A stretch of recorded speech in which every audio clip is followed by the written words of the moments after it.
You're listening to Where We Are, a weekend conversation on faith, politics, family, and culture, hosted by me, Michael Ware, and my wife, Melissa.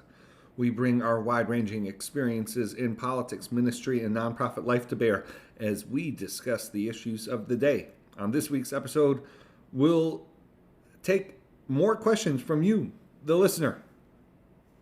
This is Where We Are.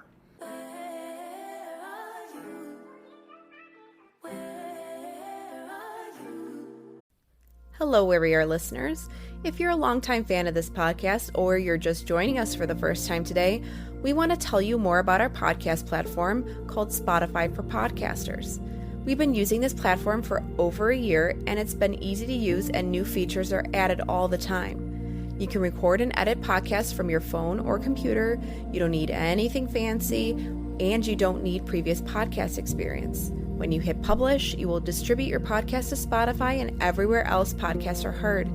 Video podcasts are also available on Spotify if that's your kind of thing. And with Spotify for Podcasters, you can earn money in a variety of ways, including ads and podcast subscriptions.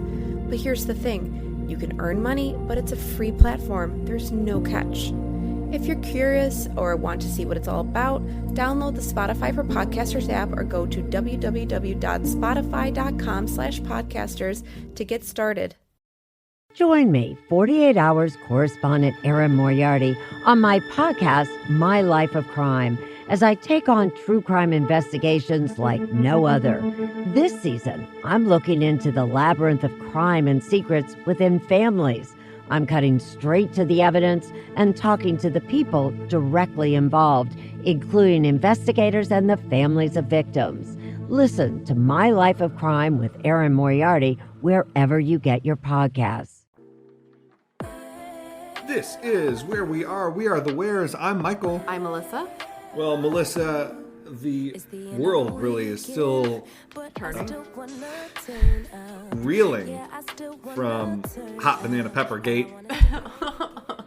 But we are back. Welcome to my humor. We won't be canceled, and we're back to take additional questions from listeners as we barrel towards Christmas. I know, it's almost Christmas time. Yep.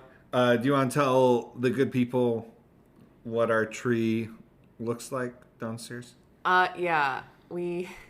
I bought a new, we always have fake Christmas trees because I tried a real Not always, yeah. I tried a real Christmas tree one year and I said never again.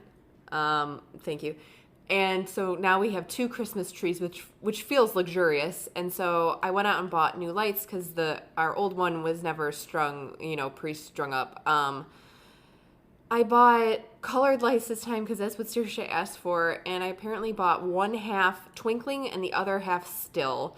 So our tree looks like it's, I don't know, drunk at a disco. I'm not really sure. It looks like a Griswold type tree right now at this point. Yeah. But yeah, I'm so excited for Christmas. My birthday is next week, and then it's Christmas. What do you want for Christmas, Michael? Oh, I don't have a long wish list. What I really hope for is really to give the gift of my book, which you can pre-order. I caught Michael off guard with this question, and he immediately, you scored yes. On that round. Yes. The Spirit of Our Politics, out in like 6 weeks. But yeah, I don't know if I have. You want Slow Food Fast Cars by Massimo I do. Bottura. I do. And Lara Gilmore. I really do want that. What about you? I want perfume, but you're refusing to buy me more perfume because I haven't used up all the perfume I have, which is just a very, I'll just say it, just a very husband-like thing to say, to be like, yeah, you got to go through all your bottles of perfume. And it's like, no, the point is to have many bottles of perfume, and you go through it for like 50 years, and like your grandchildren eventually inherit it, like that kind of thing. But yeah, I want some more perfume. I want some hair care, some makeup, like the things that I always want. I like how you're selling me on perfume as an investment, as like a long-term investment.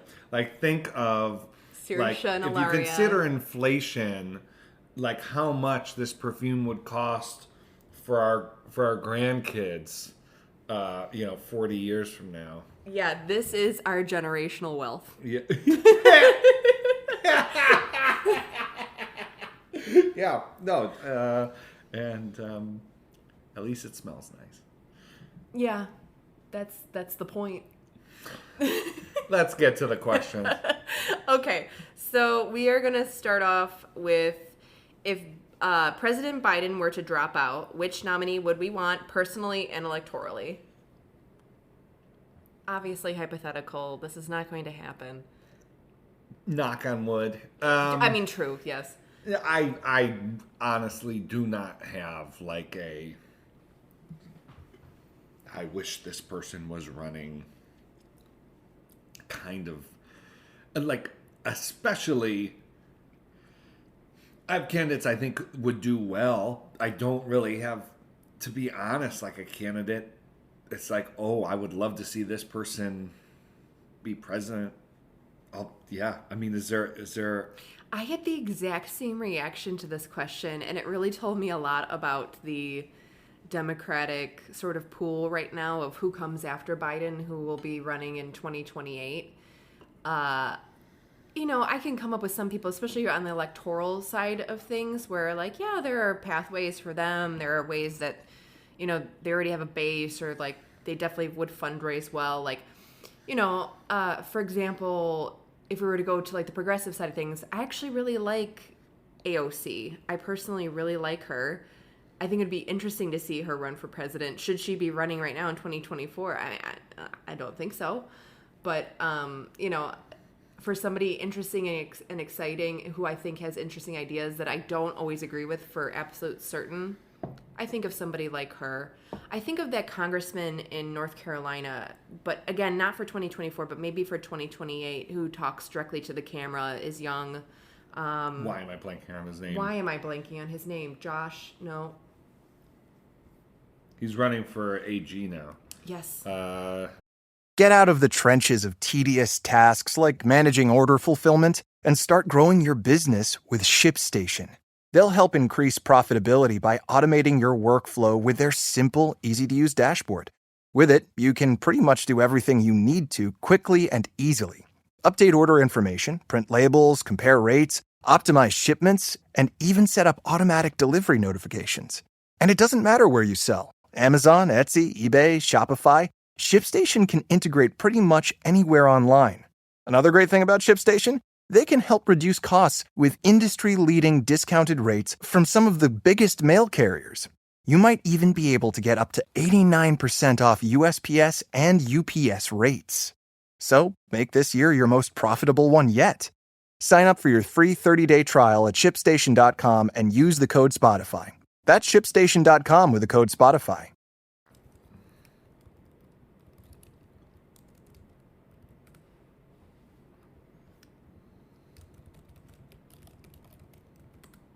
Jeff Jackson. Jeff Jackson. Yeah, I like him, but I don't really know much about him, so I can't go say that, oh, I think you should go run for president. I like people like Lauren Underwood, who I think that she's exciting and wonderful. Again, do I think she's 2024? No. No, not at all. But I guess Lauren would probably be my number one of who I am watching, who I hope will stay in Congress in the first place. That's going to get into another question that we have from our listeners, but who will flourish as well.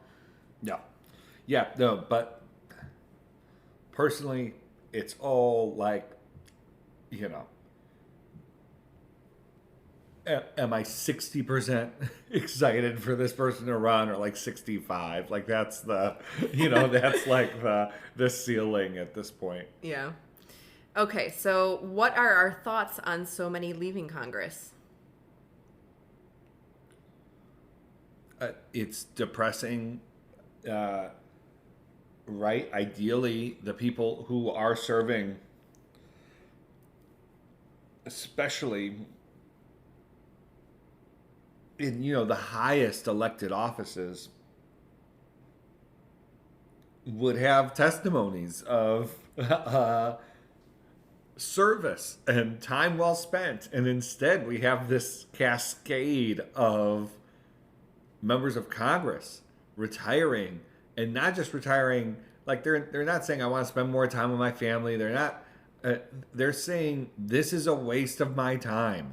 Yeah. They're saying like this is. I could be more productive doing anything else. So I wanted to ask you, because that's the thing that is noticeable about this, and is it noticeable because it hasn't happened like this in the past, or am I just forgetting another era of like 20, 30 years ago where there was this exodus, and the reasons why were Congress is ineffectual, and it's a waste of my time, and nothing gets done, and I can do better elsewhere. Has there been another time? It's not like new. It's not like these things have never been uttered before. No, I know I that. will say it seems worse than ever before. It seems like that was my impression. They're saying it more openly than ever before. It's no longer. It's not like,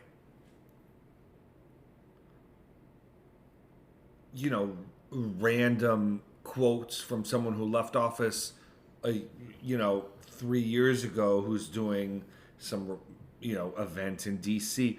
This is what people are saying as they announce their retirement. Like this is a public reason that people are giving. And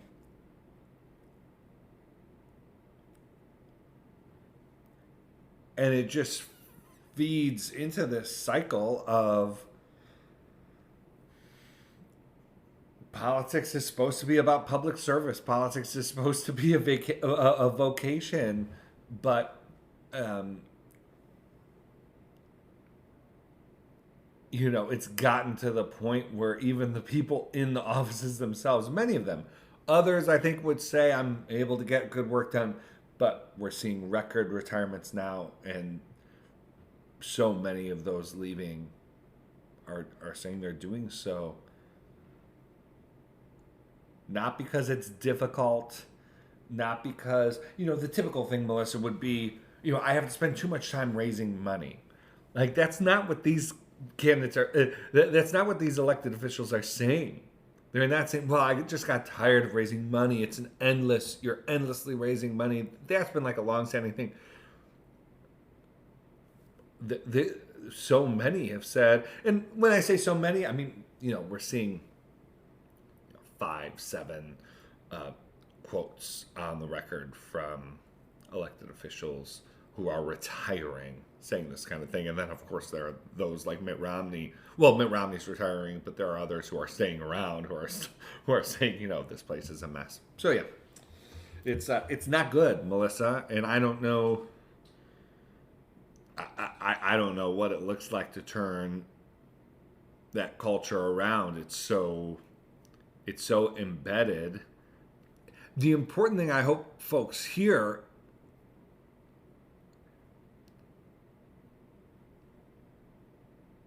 is how much the people are the problem. They're not saying like, oh, if we just had some reforms, everything would be fine. No, it's just like the culture of our politics is just people who have dedicated huge portions of their life are saying this isn't worth it. Yeah. On that note, let's transition to two listeners sent very similar questions, so I'm putting them together. So will Senator Joe Manchin run, or will there be a former Representative Liz Cheney / Manchin unity ticket? I doubt Liz Cheney would be on a ticket. She expressed, I think she's expressed openness, if not outright support for Biden. Yes. She's certainly expressed, obviously, she's not going to support Donald Trump.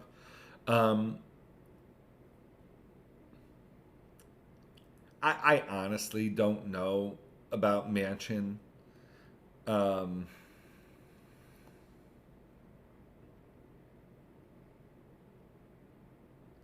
I honestly don't know if I want to offer an opinion on that, because here's what's kind of like. There's such like a Joe Manchin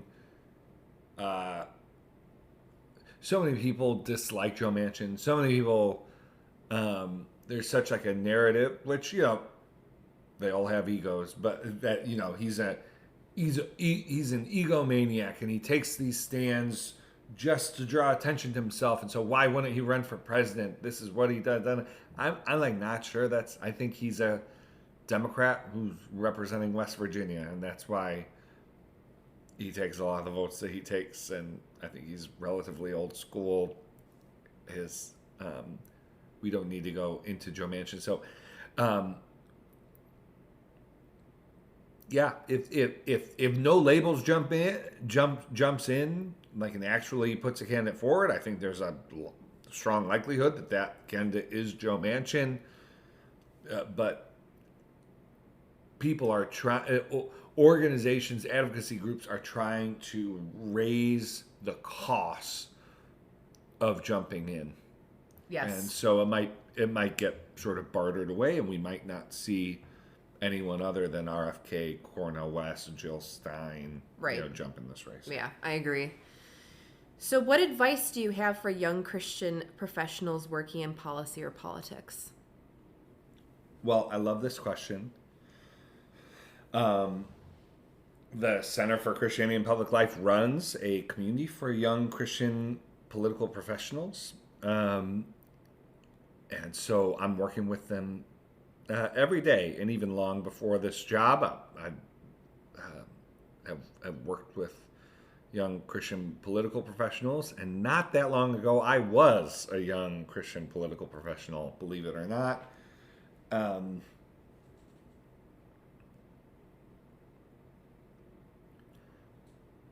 I mean, there are a few buckets. One is the kind of advice I'd give to anyone, which is politics is saturated with talent. And if you don't love politics, if you aren't thinking about it when you don't have to, when you're not, working, if you're not,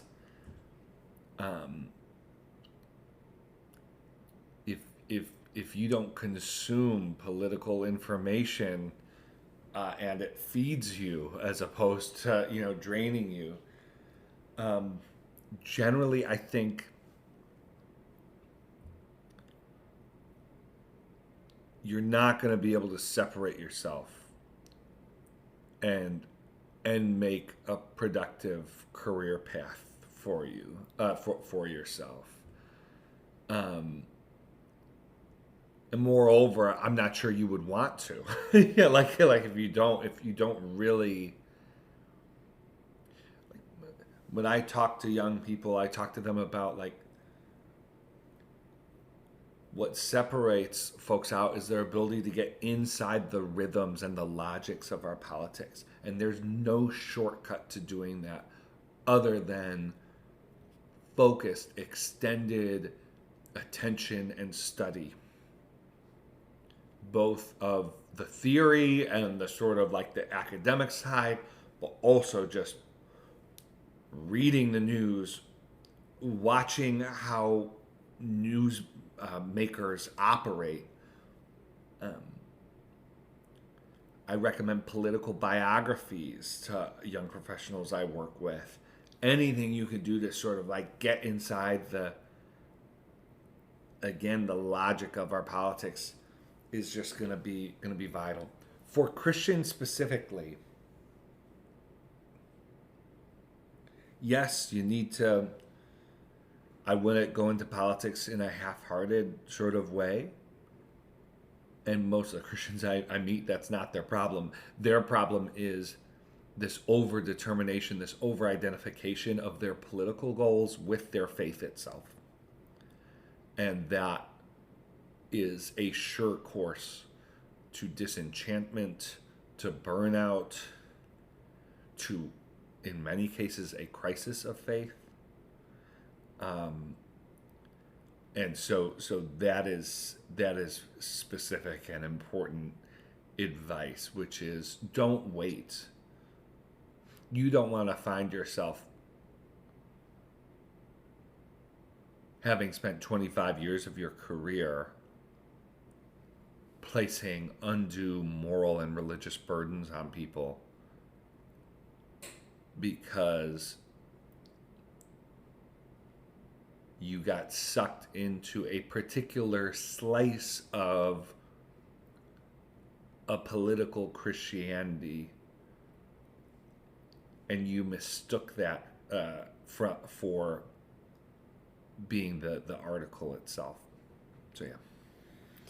Yeah, I mean, you created the Community of Young Christians in Politics even before CCPL was launched, like a good, year before it was launched, because you were meeting with young people who maybe were just a few years behind you, who time and again could not find community where they could find people who were just as interested in politics or in their niche issues they are, but also were guided by their faith. And when it came to the day-to-day of their job and the questions they had to answer and the lines that they had to take and the memos they had to write, would sometimes struggle that there was no community for that and kind of felt like they were adrift. And you had like at least once a month a coffee with somebody, it felt like. And so finding community, finding other people who match up with you in that way, I think is huge, because DC is so transient. If we're talking about politics and policy outside of Washington, DC, especially if you're in a smaller pool, it can become pretty isolating. And so in general, finding others who are in the same boat as you is really important, especially from the burnout side of things, from the days where you get really discouraged, or a crisis happens, or a decision that was made didn't go as you thought it would, or as your principal or leader of your org or in your in the Hill office, whatever, it didn't go with the way that they thought it would. I think that's thought it should. Yes. Yeah. That it's very important to surround yourself with people. And a lot of times, especially if you're DC based, it can come through finding a church. And every church that we've ever attended, you will find a bunch of people in those, especially in the DC area, where they're working for all kinds of government offices or in positions. DC is a place where you can find a great church that obviously helps you in your faith walk. And then there's usually going to be people who attend it who are working in politics. Yeah, it is.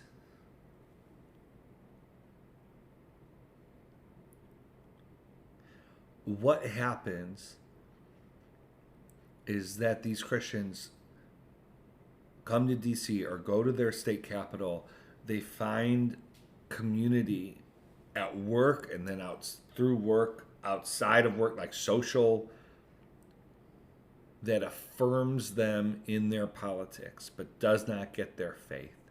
And then too often they go to church and there's either indifference or antagonism.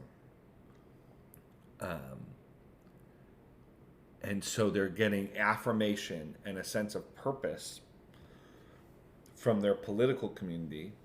They're getting mostly, I think the overwhelming sort of thing is just indifference isn't even the predominant thing. It's a, most of the people you'd meet at church aren't thinking about politics as much as these young professionals are. And so there's just there's a disconnect. There's a translation issue. What's important to realize is that translation issue is good. It's a vital thing. It's part of what it means to be a well-rounded. It will help you become a well-rounded human being, and dare I say, it will make you better at your job if you're not constantly around people who see life primarily through a political lens, particularly your political lens, and particularly who think that their faith inevitably leads to a particular political expression. So yeah, there's so much so much else I could say. I've logged hours and hours and hours of coffees and conversations, and I love it. It's always been your favorite. Yeah. So the next question, it's a great one too. How do you make or maintain friendships as adults? Through effort.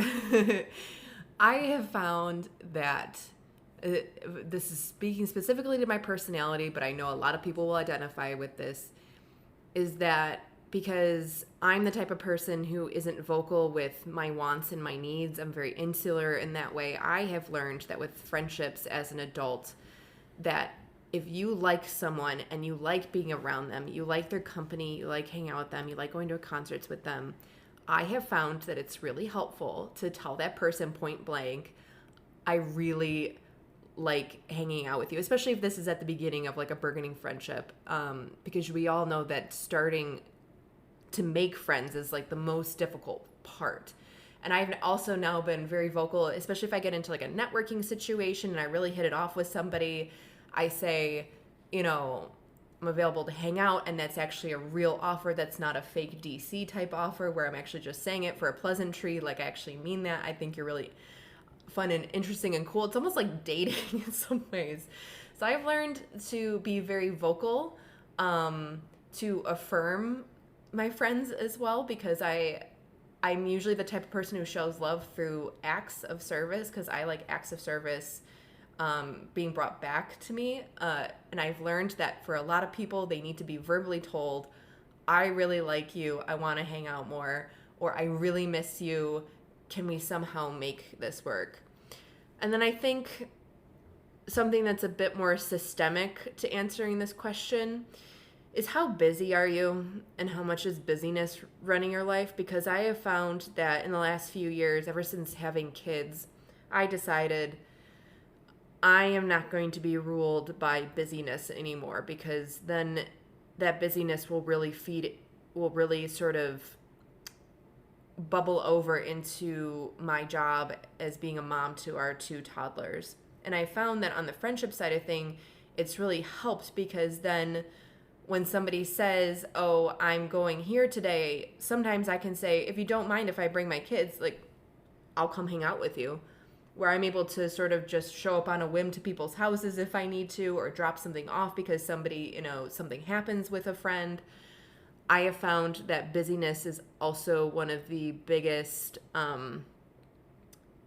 death knells to a lot of friendships that might already be established but are falling to the wayside. And I get that that kind of evaluation comes with a ton of privilege in terms of, your job structure, your current socioeconomic status, like all that kind of stuff. But in general, those are the things that I've been thinking about as I'm about to turn 35 and have been trying to make friends for years. It's so difficult as an adult, but I've just started telling people, hey, I'd actually like to hang out, and that's a real offer, and it's really helped. Yeah. No, I think I have thoughts, but I think you answered that question well. So what is our, this question's very funny. Which town is the best town in the world? And this person said, and why is it Turin, which is in Italy? I'll cut that part out. The person is from Turin, so that has something. But I thought this would be a fun question to answer. What would you say, Michael? I think in the States, my favorite city is Chicago. I love Chicago. Although we've really warmed up to New York. But I love Chicago. I wish I'd love to live there at some point again. And so I think Chicago. I have such respect for Indianapolis. I think Indianapolis has such a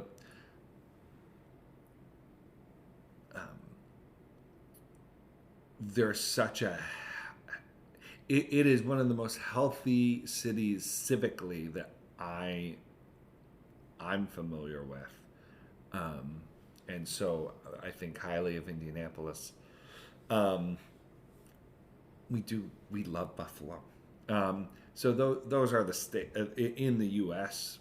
Those are some of my favorite city in the U.S. is also Chicago. Yeah. It has the food. It has just pillars of culture, the history. It's beautiful. I don't mind the weather because I grew up in Buffalo, even though I do hate winter. But if we're talking about like a town, though, Santa Barbara comes into a close second. You do love Santa Barbara is so nice. If any of our listeners live there, good for you. if I can't somehow finagle some kind of halfway retirement position in Italy, I think you'd be thrilled if I retired, became a professor at Westmont, and we lived out our senior years, our elder years in Santa Barbara. Yeah. Yeah, but in terms of the world, it's a tie between Bologna and Berlin. Bologna is my favorite, but we're talking about the best. I think in terms of like other elements, I think that Berlin is a great city. Yeah, I mean, if you're gonna Florence. I like Bologna a lot, but yeah, if you're gonna just flat out like not what city do we enjoy most, but like best city, Florence. I never get sick of seeing that Duomo. I know, it's so unbelievably beautiful. So yeah. Is there any? Yeah, I mean there are other cities we've liked. We like Prague a lot. Yeah, Prague is beautiful. I love London. I've always loved London. I was just gonna say London. London's always been a top Florence, 3. Bologna, Berlin. I think those are good 3. No. All right, final question. This is a good one to end on. What's our favorite Christmas carol and Christmas snack? I'm your favorite Christmas snack. Yes, you are. Yes, you are. Why am I always ending our podcast in this way? So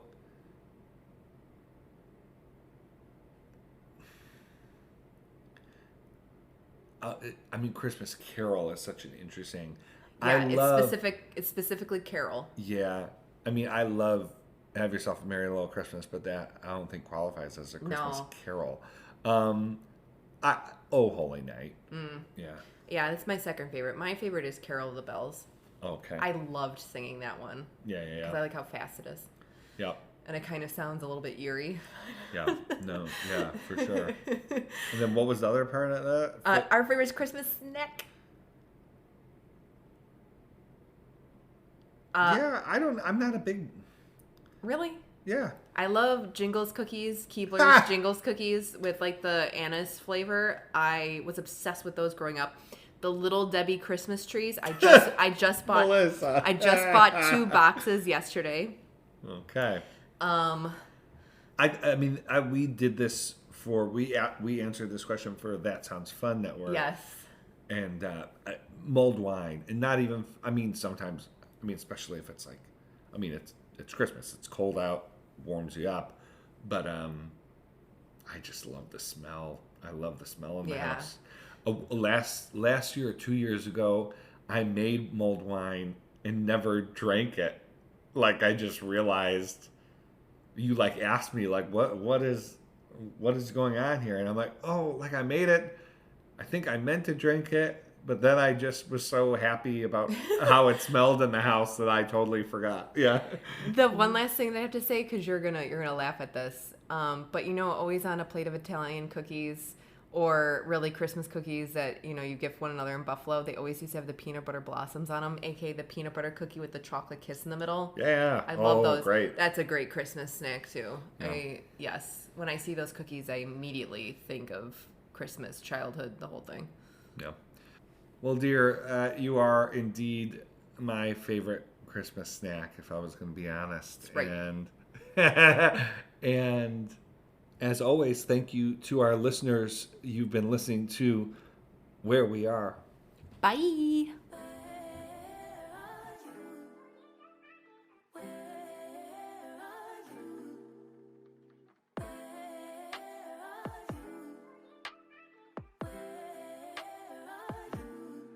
It's the end of the weekend, but I still wanna turn up. Yeah, I still wanna turn up. All I want is to